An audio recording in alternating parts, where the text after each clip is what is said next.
Hello folks, this is CERT Instructor Ron. Hey, I just want to make a little comparison for you today. I picked up a new radio and I want to compare it to the old Baofeng UV5R. This is the UV9.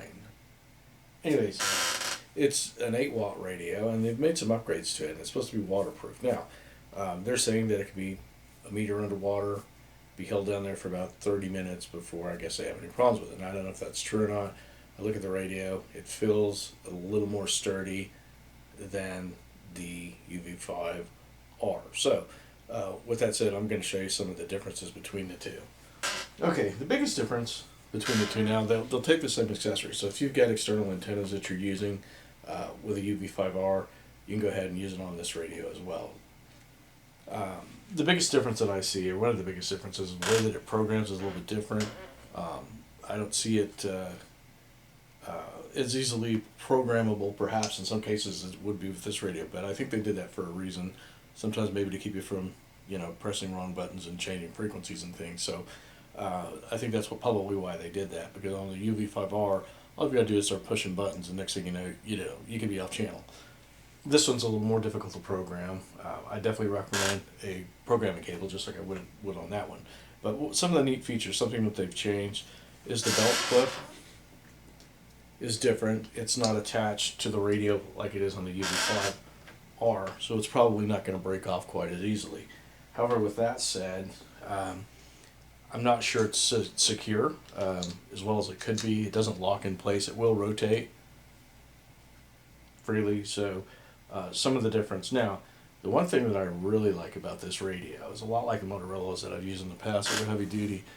It's got a place here for the mic, but you can see that it has the pins there, but it has a screw. So if you're using a mic with the UV5, what can often happen is that if you move it much, that the pins will come out, and you're not even going to hear somebody calling to you. Whereas on this one, it's going to lock in place with a